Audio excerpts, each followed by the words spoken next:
Hello students. तो आज हम लोग एक नए एनर्जी के साथ एक न्यू चैप्टर स्टार्ट करने जा रहे हैं। चैप्टर का नाम है वर्क पावर एनर्जी। ठीक है, ये चैप्टर हमारे kinematics, Newton's laws of motion, friction के कंपेयर में ज़्यादा इजी है। ठीक है, और इजी के साथ साथ इम्पॉर्टेंट भी है। ठीक है, इम्पॉर्टेंट इन द सेंस कि इस चैप्टर का सवाल तो आएगा ही आएगा। ठीक है, इस चैप्टर से सवाल आएगा ही आएगा, फिक्स है। 11th का सबसे इंपॉर्टेंट चैप्टर है मेरे पॉइंट ऑफ व्यू से। ठीक है, अगर ये बहुत ज्यादा इंपॉर्टेंट होगा तो मन लगा के पढ़ना होगा, है कि नहीं। तो चलो स्टार्ट करते हैं। इसमें सबसे पहले हम लोग देखते हैं कि वर्क क्या होता है। सबसे पहले हम लोग देखते हैं कि वर्क क्या होता है। तो मेरा फिजिक्स में मेरा जो वर्क होगा और मेरा डेली लाइफ में जो वर्क होगा, ये दोनों अलग अलग बात है। जैसे कि मान लो ये बड़े से बॉक्स को मैं यहाँ लेकर के खड़ा हूँ। इस बड़े से बॉक्स को मैं लेकर यहाँ खड़ा हूँ, तो क्या मैं वर्क कर रहा हूँ? तो हाँ, मैं इस बॉक्स को उठाने के लिए एफर्ट लगा रहा हूँ। अगर मेरा एफर्ट लगा रहा हूँ, इसका मतलब वर्क कर रहा हूँ। इसको मैं ऐसे खड़ा हूँ लेकर के, इसको लेकर मैं खड़ा हूँ, इसका मतलब मैं वर्क कर रहा हूँ।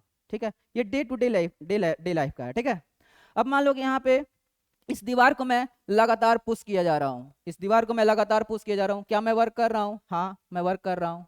लेकिन ये सारे एग्जाम्पल मेरा हो गया डे टू डे लाइफ का। लेकिन फिजिक्स में ऐसा नहीं है। फिजिक्स में वर्क का एक अलग डेफिनेशन है। क्या डेफिनेशन है भाई?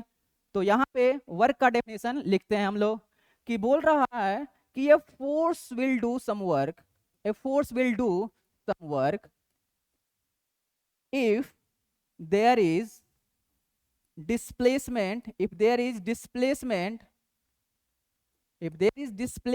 of point of application of force in any direction except except perpendicular except perpendicular to the force। क्या है, इसको ध्यान से पढ़ते हैं। आओ सर देखते हैं क्या बोल रहा है।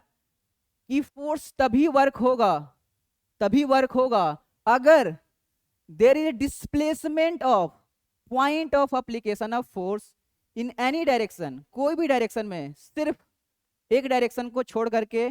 वो डायरेक्शन कौन सा होगा? जो मेरा फोर्स के परपेंडिकुलर होगा। जैसे कि मान लो ये पॉइंट है। ठीक है, इस पॉइंट पे मान लो हम फोर्स लगा रहे हैं इधर, इस पॉइंट पे मान लो हम फोर्स लगा रहे हैं। तो जिस पॉइंट पे फोर्स लगाएंगे इस को हम लोग क्या बोलते हैं?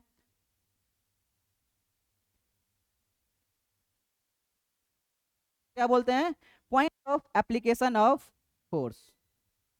ठीक है, तो इस पॉइंट पे अगर हम फोर्स लगाए हैं और अगर इस पॉइंट का डिस्प्लेसमेंट होगा, इस पॉइंट का डिस्प्लेसमेंट होगा, इसका मतलब वर्क होगा।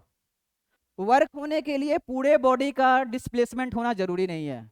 जिस पॉइंट पे लगा रहे हैं बस उस पॉइंट का डिस्प्लेसमेंट होना चाहिए। जैसे कि मान लो ये बड़ा सा बॉक्स है, इस बॉक्स को हम ऐसे यहाँ पे फिक्स कर लिए। ठीक, अब मान लो मैं इस पॉइंट पे यहाँ पर फोर्स लगा रहा हूँ, इस पॉइंट पे। तो जिस पॉइंट पे मैं फोर्स लगाऊंगा उस पॉइंट को क्या बोलेंगे? Point of application. अब मैंने इस पॉइंट पे फोर्स लगाया और ये देखो ये पॉइंट डिस्प्लेस हो गया। इसका मतलब क्या हुआ? वर्क हुआ। फिजिक्स में वर्क हुआ। फिजिक्स में वर्क का मतलब होता है जिस पॉइंट पे फोर्स लगा रहे हो उस पॉइंट का डिस्प्लेसमेंट होना चाहिए। पूरे बॉडी से मतलब नहीं है, पूरे बॉडी से मेरे को मतलब ही नहीं है। मतलब है हमको जिस पॉइंट पे मैं फोर्स लगा रहा हूं, अगर ये पॉइंट मूव कर रहा इसका मतलब वर्क हो रहा। पूरा बॉडी मूव करे नहीं करे कोई मतलब नहीं है मेरे को। मतलब है मेरे को कि इस पॉइंट का डिस्प्लेसमेंट होना चाहिए। बात समझ में आ गया होगा कि फिजिक्स में वर्क का मतलब होता है पॉइंट का डिस्प्लेसमेंट। और देखो ध्यान से, यहाँ पे एक और इंपॉर्टेंट पॉइंट है कि डिस्प्लेसमेंट होना चाहिए।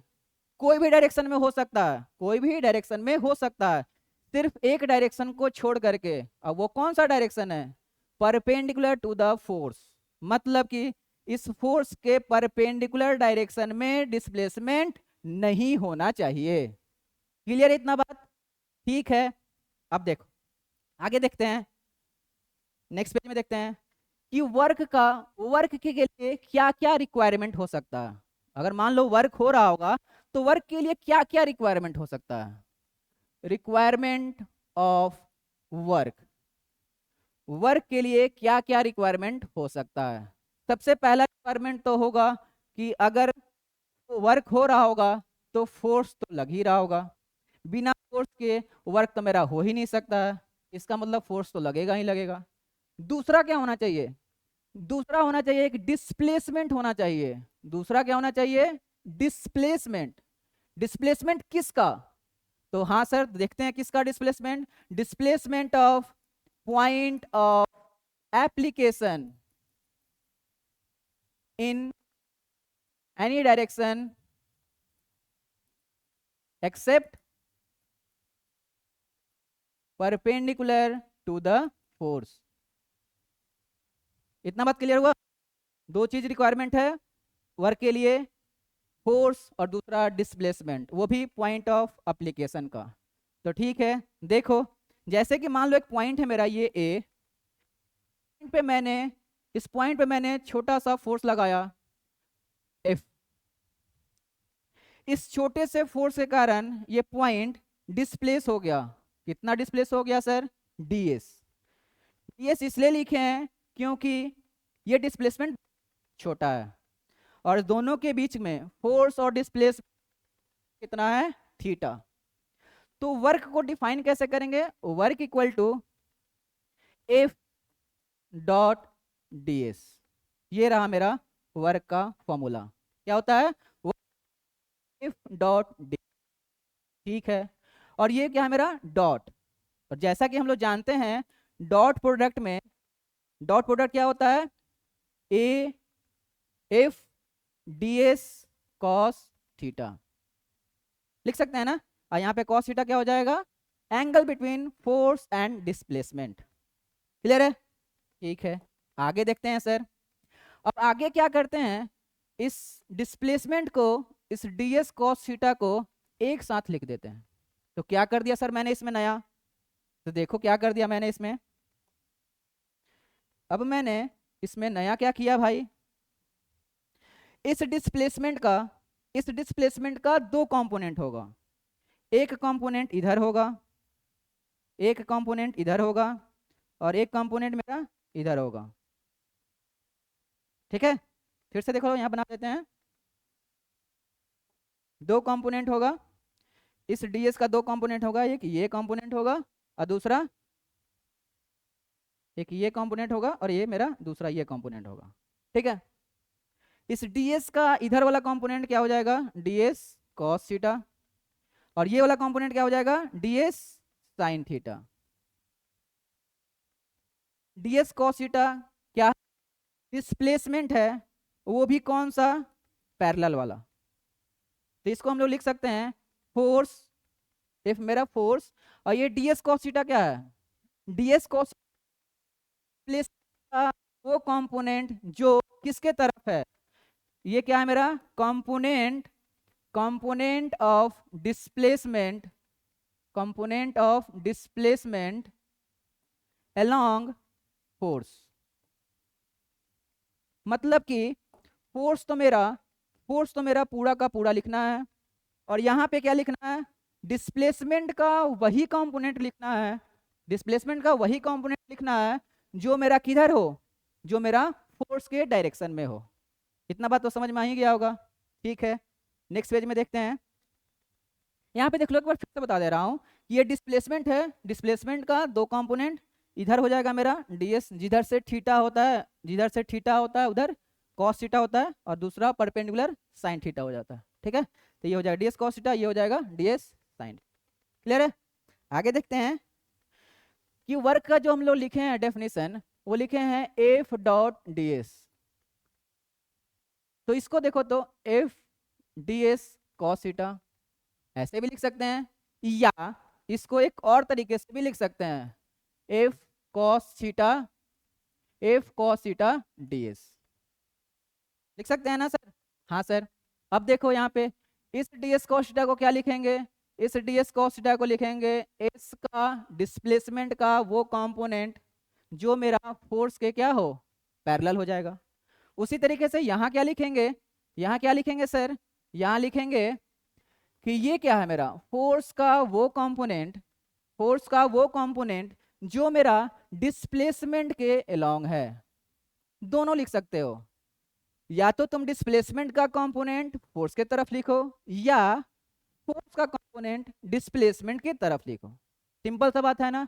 तो हम लोग देखो तीन फॉर्मूला देखे, क्या क्या देखे, पहला तो ये देखे एफ डॉट डी एस, दूसरा ये देखे एफ डी एस कॉसिटा, तीसरा ये देखे, चौथा ये देखे। ये सारा मेरा किसका फॉर्मूला है, सारा मेरा वर्क का फॉर्मूला है। अब उसको जो इच्छा करे वो तुम इसका यूज करो, ठीक ना, इतना बात ठीक है।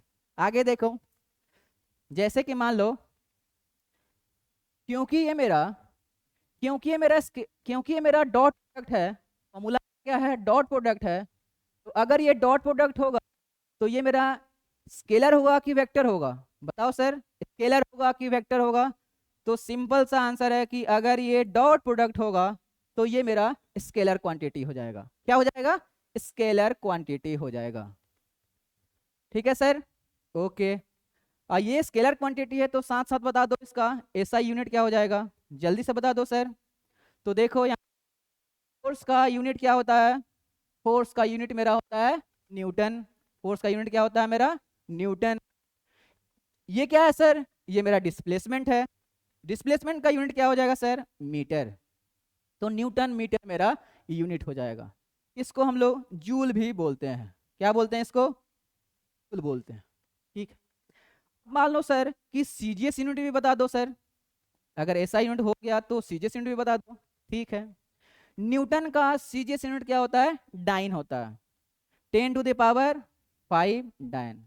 देख रहे हो ना, याद है ना, 10⁵ डायन। ठीक और यहाँ पे क्या है मेरा मीटर, मीटर का सीजीएस यूनिट क्या हो जाएगा, 100 सेंटीमीटर। क्लियर है ना सर, ठीक है। तो देखो तो यहाँ कितना हो जाएगा सर, 10⁵, 10⁵ और 10⁻², कितना हो जाएगा, 10⁻7, 10⁻7 डाइन सेंटीमीटर। ओके सर, और इस डाइन सेंटीमीटर को हम लोग क्या बोलते हैं, अर्ग। क्या बोलते हैं सर, अर्ग। इसका मतलब हो गया 1 जूल बराबर 10⁻7 अर्ग। ठीक है सर, आगे बढ़े सर, इतना बात समझ में आ गया ना, ठीक। आगे बढ़ते हैं सर, चलो सर आगे बढ़ते हैं। अब देखो यहाँ पे वर्क का मेरा फॉर्मूला है एफ डॉट डी एस, मतलब कि F D S cos theta. ठीक है सर, आगे देखते हैं सर।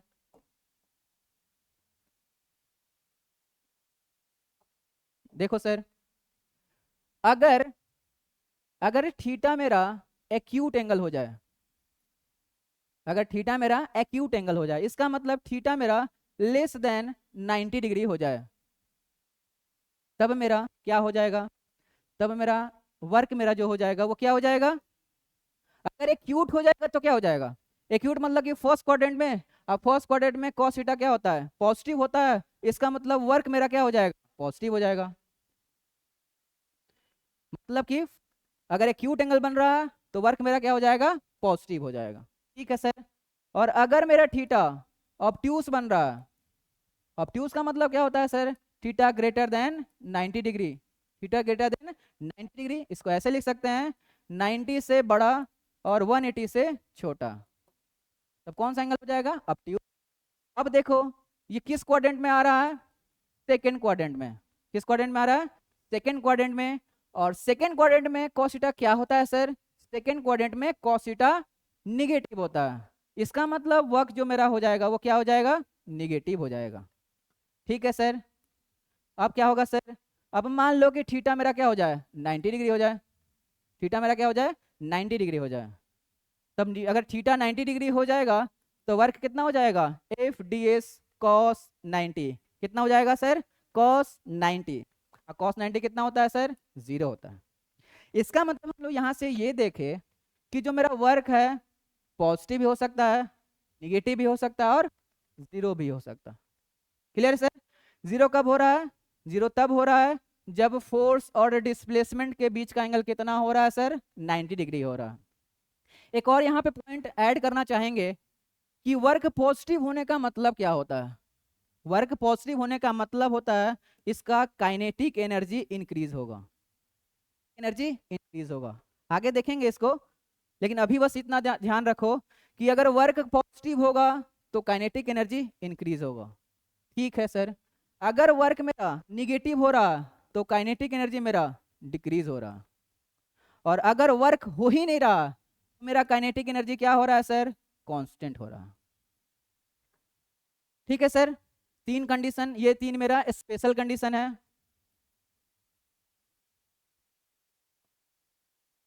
ठीक है सर, इतना हो गया सर। आगे चला जाए सर। ठीक है। अब एक बात बताओ सर कि क्या मेरा वर्क फ्रेम पे डिपेंड करेगा? जल्दी से बता दो सर कि क्या मेरा वर्क फ्रेम पे डिपेंड करेगा? वर्क का मेरा फॉर्मूला क्या है? वर्क का मेरा फॉर्मूला है, वर्क का मेरा फॉर्मूला है एफ डी एस, मतलब कि फोर्स और डिस्प्लेसमेंट। ठीक है। क्या मेरा डिस्प्लेसमेंट फ्रेम पे डिपेंड करता है? क्या डिस्प्लेसमेंट फ्रेम पे डिपेंड करता है? हाँ सर, डिस्प्लेसमेंट तो फ्रेम पे डिपेंड करता है। तो अगर डिस्प्लेसमेंट फ्रेम पे डिपेंड कर रहा है तो यहां से एक पॉइंट हम लोग लिख सकते हैं कि जो वर्क होगा, वर्क इज फ्रेम डिपेंडेंट। क्या sir? Work is frame dependent. ये इंपॉर्टेंट है, इसको थोड़ा सा ध्यान से रखना। वर्क क्या होता है मेरा? फ्रेम डिपेंडेंट होता है, मतलब कि अलग अलग फ्रेम के रेफरेंस में अलग अलग वर्क हो सकता है। इतना बात क्लियर हुआ सर? आगे चला जाए सर। ठीक। अब चलो सर, आगे क्या होता है? अभी तक हम लोग ने छोटे छोटे अभी तक हम लोगों ने छोटे छोटे वर्क निकालना सीखा, छोटे छोटे वर्क निकालना सीखा। अब हम लोग सीखेंगे बड़ा वर्क कैसे निकाला जाएगा। अब हम लोग सीखेंगे बड़ा वर्क कैसे निकाला जाएगा। तो वर्क का फॉर्मूला क्या होता है? वर्क मेरा होता है डी डब्ल्यू, एक सेकेंड, वर्क का फॉर्मूला होता है मेरा फोर्स डॉट डिस्प्लेसमेंट, है कि नहीं सर? ठीक है। ये तो मेरा हो गया छोटे छोटे डिस्प्लेसमेंट, छोटे छोटा वर्क। ठीक है। अगर मेरे को कंप्लीट वर्क चाहिए तो मेरे को क्या करना होगा? छोटे छोटे वर्क को जोड़ना होगा। छोटा सा एक वर्क निकालिए, सब छोटे वर्क को जोड़ देना होगा, तब मेरा टोटल वर्क डन आ जाएगा मेरा। ठीक सर। अब छोटे छोटे चीज को जोड़ने का क्या तरीका होता है? इंटीग्रेशन। ठीक सर। तो ये मेरा क्या हो गया? कंप्लीट वर्क डन का formula F dot D S, और यहां पे रहा इंटीग्रेशन का साइन। ठीक सर। आगे बढ़े सर। अब देखो,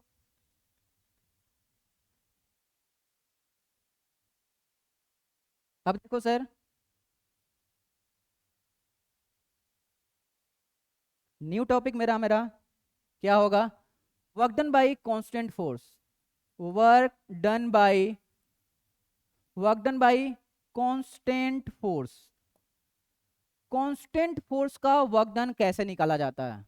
ठीक है भाई, चलो देखते हैं।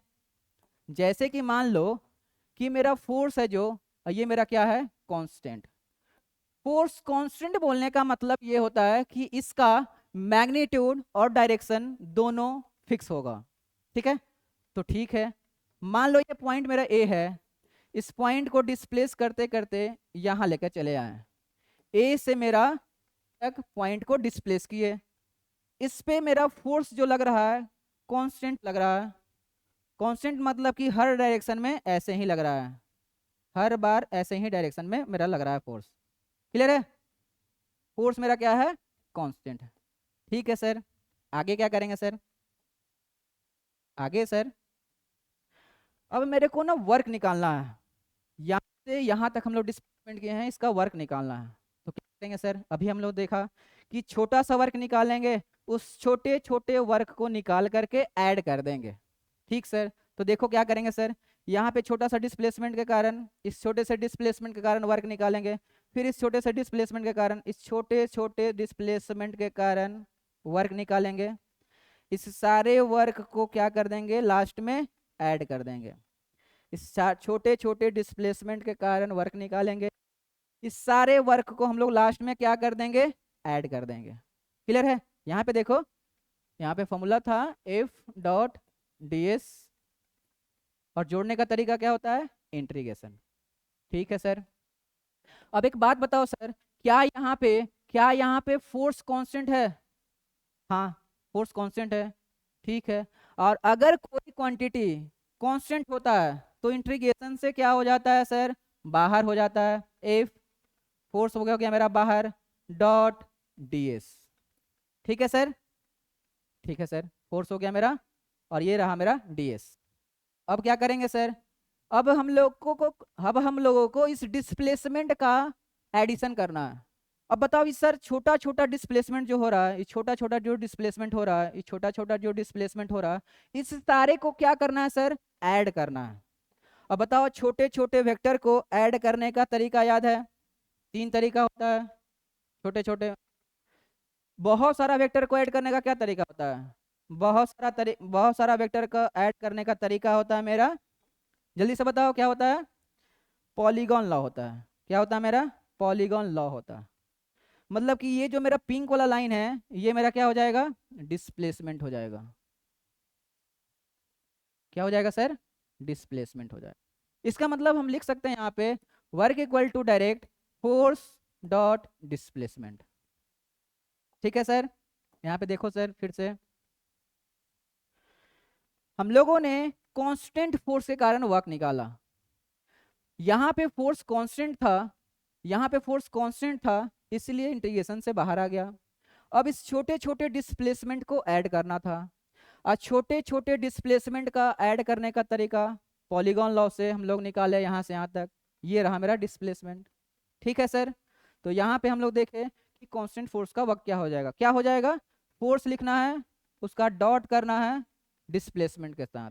तो क्योंकि सर अभी हम लोगों ने देखा है कि work equal to force dot displacement, तो इसको हम लोगों ने 3 तरीका से देखा था। क्या क्या sir, F S cos theta देखा था, दूसरा देखा था एफ एस पैरेलल देखा था सर, और क्या देखा था सर, एफ पैरेलल एस। इसमें से जो फॉर्मूला आपको यूज करना है आप इसको यूज कर सकते हो। क्लियर है इतना बात? हाँ कि ना, जल्दी से बताओ क्लियर है कि नहीं? ठीक है सर। अब एक बात बताओ कि मान लो मैंने यहाँ से यहाँ लेकर के आया, मैंने यहाँ से यहाँ तक इसका डिस्प्लेसमेंट करवाया, क्या ये मेरा पाथ पे डिपेंड कर रहा, क्या ये मेरे पाथ पे डिपेंड कर रहा? नहीं सर। ये सिर्फ और सिर्फ कौन सा डिस्प्लेसमेंट पे डिपेंड कर रहा, ये कौन सा डिस्प्लेसमेंट पे डिपेंड कर रहा, ये सिर्फ इनिशियल और फाइनल पॉइंट के बीच के डिस्प्लेसमेंट पे डिपेंड कर रहा। सिर्फ किस पे डिपेंड कर रहा, इनिशियल और फाइनल के बीच का ये जो डिस्प्लेसमेंट है सिर्फ इसी पे डिपेंड कर रहा। क्लियर है सर? इसका मतलब हम लोग बोल सकते हैं, इसमें हम लोग बोल सकते हैं कि जो मेरा कांस्टेंट फोर्स का जो मेरा वर्क होता है, it is independent, it is independent of path. क्या है सर, इंडिपेंडेंट ऑफ पाथ है सर। ठीक है। अब मान लो सर, अब मान लो सर कि ये, मान लो कि एक कंप्लीट सर्कल हो जाए, फोर्स लगा रहे हैं ऐसे, और एक कंप्लीट सर्कल हो जाए, कंप्लीट सर्कल हो जाएगा। इसका मतलब क्या होगा sir, for a complete circle, for a complete circle, अगर हम लोग सर्कल एक कंप्लीट कर लिए, इसका मतलब सर क्या हुआ कि मेरा डिस्प्लेसमेंट कितना हो गया सर, डिस्प्लेसमेंट मेरा 0 हो गया। क्यों सर, क्योंकि डिस्प्लेसमेंट इनिशियल और फाइनल पॉइंट के बीच, इनिशियल और फाइनल पे डिपेंड करता है, इसी कारण मेरा डिस्प्लेसमेंट कितना हो जाएगा, 0। और क्योंकि मेरा डिस्प्लेसमेंट 0 हो गया तो वर्क भी मेरा कितना हो जाएगा, 0। तो यहाँ से एक पॉइंट हम लोग लिख सकते हैं कि जो मेरा in a close path, in a close path work done by constant force, work done by constant force is 0। है कि नहीं सर? इतना बात तो हम लोगों ने सीख लिया कि अगर, क्या क्या सीखा मैंने, क्या क्या सीखा हम लोग ने कांस्टेंट फोर्स का वर्क डन निकालना सीखा। तो हम लोग का फॉर्मूला आया है एफ डॉट एस। तो हम लोग का 1 2 3 4 फॉर्मूला आया, चारों में से आपको जो आसान लगेगा वो इसको यूज कीजिए। चलिए एक क्वेश्चन कर लेते हैं। मान लेते हैं कि ये फोर्स है मेरा 2i cap plus 3j cap minus 4k cap. सबसे पहले बताओ सर कि क्या ये मेरा कांस्टेंट फोर्स है कि वेरिएबल फोर्स है? जल्दी से बताओ सर कि ये कांस्टेंट फोर्स है कि वेरिएबल फोर्स है। तो बहुत लोग सोच रहे होंगे कि ये वेरिएबल फोर्स है, तो नहीं, गलत है। क्या होगा? ये कांस्टेंट फोर्स है। ये फोर्स क्या है मेरा? कांस्टेंट है। अब मान लो ये फोर्स लगने के कारण एक बॉडी ए से बी पे चला जा रहा है। कहाँ जा रहा है? ए से बी पे चला जा रहा है। ए का कोऑर्डिनेट है मेरा 1,2,3, बी का कोऑर्डिनेट है मेरा 4,5,6। पूछ रहा है मेरे से वर्क बताओ, वर्क डन बाई फोर्स बताओ, वर्क डन बाई फोर्स कितना होगा? तो चलो सर इसको सॉल्व करते हैं। जितना हम लोगों ने पढ़ा है उससे ये आसानी से सॉल्व हो जाएगा। तो सबसे पहले देखो, क्या ये सर कांस्टेंट फोर्स है? हाँ सर कांस्टेंट फोर्स है। तो कांस्टेंट फोर्स का वर्क डन क्या होता है sir? Force dot displacement sir. ठीक है सर। क्या मेरा फोर्स दिया हुआ है सर? हाँ सर फोर्स दिया हुआ है सर। क्या मेरा डिस्प्लेसमेंट दिया हुआ है सर?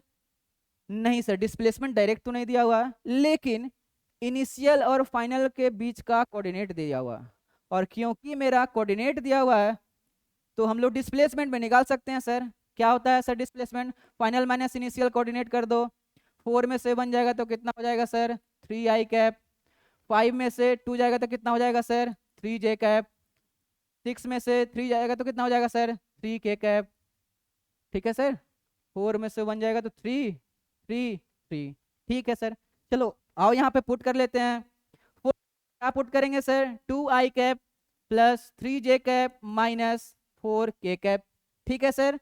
अब देखो सर डिस्प्लेसमेंट की जगह इस डिस्प्लेसमेंट को पुट कर देते हैं। 3i cap plus 3j cap plus 3k cap. और जैसा कि हम लोग जानते हैं डॉट प्रोडक्ट कैसे किया जाता है, आई वाले को आई के साथ, जे वाले को जे के साथ और के वाले को के के साथ करते हैं। आई आई कितना हो जाएगा भाई? 6 प्लस जे वाले को जे के साथ 3 और 3 9 और 4 और 3 कितना हो जाएगा सर? 12 हो जाएगा। ठीक है सर। तो इसको सॉल्व करेंगे तो कितना हो जाएगा सर? 9 और 6 15 माइनस 12 13 जूल। आसान है सर? आसान है सर? हाँ सर आसान है। चलिए सर एक नया सवाल, दूसरा सवाल करते हैं। मान लीजिए सर कि ये मेरा हेमिस्फेयर बॉल है। क्या मेरा? एक मेरा हेमिस्फेरिकल हेमिस्फेरिकल हेमिस्फेरिकल बॉल है। ठीक है, कर्व है मेरा हेमिस्फेरिकल। अब मान लो यहाँ पे बॉल नहीं है, एक हेमिस्फेयर सेक्शन है मेरा इस टाइप का, और यहाँ पे मैंने एक बॉल रखा। ठीक है, ठीक है सर। इस बॉल पे मैंने कॉन्स्टेंटली फोर्स लगाया। ठीक है, मतलब कि अगर ये बॉल यहाँ आ रहा है तो मैंने फोर्स यहाँ लगाया है, अगर ये बॉल यहाँ है तो मैंने फोर्स इधर ही लगाया है, अगर ये बॉल इधर आ गया तो फोर्स इधर ही लगाया है। अब ऐसा करते करते मैंने इसको ए पॉइंट से बी पॉइंट पर लेकर आ गया। क्या है सवाल? फिर से सुनो कि एक यहाँ पे बॉल रखा हुआ है, इस बॉल पे इस डायरेक्शन फोर्स लगाते हुए इसको यहाँ फाइनली लेकर चले आए, इस बॉल पे यहाँ पे लेकर चले आए। ठीक है, इसका रेडियस कितना है सर? आर है इसका रेडियस। मेरे से पूछ रहा है सर कि वर्क बताओ, work done done by this force. जल्दी से बता दो सर, जल्दी से सॉल्व करो सर। ठीक है सर, देखते हैं सर जितना हम लोगों ने पढ़ा अभी तक उसमें से क्या ये सॉल्व हो जाएगा सर? एकदम हो जाएगा। क्या ये मेरा फोर्स कांस्टेंट है? हाँ सर। अगर फोर्स कांस्टेंट है तो फॉर्मूला पढ़ा है सर हम लोगों ने, एफ डॉट एस। ठीक है सर। अब बताओ सर, इसको हम लोगों ने ऐसे भी पढ़ा है, एफ एस परपेंडिक पैरेलल, ऐसा ही पढ़ा है। अब बताओ कि यहाँ पे कौन सा हम लोग यूज करेंगे? एफ एफ पैरेलल एस, इसमें से कौन सा यूज करेंगे? इसको फर्स्ट बोलता हूँ, सेकंड बोलता हूँ, इसको थर्ड बोलता हूँ। बताओ यहाँ पे कौन सा फॉर्मूला यूज करना सही रहेगा? तो मेरे हिसाब से आप लोग बोल रहे हो कि सेकंड वाला। ठीक है, सेकंड वाला फॉर्मूला क्या था? फोर्स पूरा का पूरा, फोर्स पूरा का पूरा और डिस्प्लेसमेंट, डिस्प्लेसमेंट कौन सा? वो डिस्प्लेसमेंट जो मेरा फोर्स के क्या हो? पैरेलल हो। तो देखो डिस्प्लेसमेंट लेना है, ये मेरा इनिशियल था, ये मेरा फाइनल था, डिस्प्लेसमेंट हुआ है, लेकिन मेरे को ये डिस्प्लेसमेंट नहीं चाहिए, मेरे को वो डिस्प्लेसमेंट चाहिए। मेरे को कौन सा डिस्प्लेसमेंट चाहिए? मेरे को वो डिस्प्लेसमेंट चाहिए, वो डिस्प्लेसमेंट चाहिए जो मेरा फोर्स के तरफ हो। फोर्स तो इधर लग रहा है, तो डिस्प्लेसमेंट भी यही वाला लेंगे। और डिस्प्लेसमेंट कितना है सर? आर। रेडियस के बराबर ही ना डिस्प्लेसमेंट। इस डायरेक्शन में तो कितना डिस्प्लेसमेंट हुआ? यहाँ था, यहाँ चला गया, मतलब आर हो गया। इसका मतलब सर वर्क का फॉर्मूला कितना हो जाएगा? एफ पूरा का पूरा, और डिस्प्लेसमेंट कितना सर? Are sir. तो ये रहा मेरा आंसर। समझ में आया सर? तो देखो सर हम लोगों ने क्या क्या पढ़ा। हम लोगों ने सबसे पहले पढ़ा वर्क का डेफिनेशन। वर्क का डेफिनेशन में हम लोग देखे कि पॉइंट ऑफ एप्लीकेशन का डिस्प्लेसमेंट होना जरूरी है वर्क होने के लिए। और डिस्प्लेसमेंट भी सब डायरेक्शन में नहीं, वो डायरेक्शन को छोड़ करके जो डायरेक्शन फोर्स के परपेंडिकुलर है। ठीक है सर। दूसरा हम लोगों ने पढ़ा रिक्वायरमेंट ऑफ फोर्स। क्या क्या रिक्वायरमेंट है? तो दो रिक्वायरमेंट होगा, एक तो मेरा फोर्स होना जरूरी है और दूसरा डिस्प्लेसमेंट होना जरूरी है। ठीक है सर। फिर हम लोगों ने फॉर्मूला देखा एफ डी एस, और इस फॉर्मूला को हम लोगों ने 3 भागों में तोड़ा, 1 2 3। इसमें से जो आपको आसान लगेगा वो आपको यूज करना है। ठीक है सर। फिर हम लोगों ने क्वांटिटी देखा, फिर हम लोगों ने ये कंडीशन देखा कि कब वर्क पॉजिटिव होगा, कब नेगेटिव होगा, कब जीरो होगा। ठीक है सर। उसके बाद हम लोगों ने वर्क का कांस्टेंट फोर्स का वर्कडन निकालना सीखा। ठीक है। उसके बाद हम लोगों ने सवाल किया। तो होप सो कि आप लोगों को इतना समझ में आया है। ठीक है। तो आज के लिए इतना ही रखते हैं। ठीक है। Thank you. Bye bye.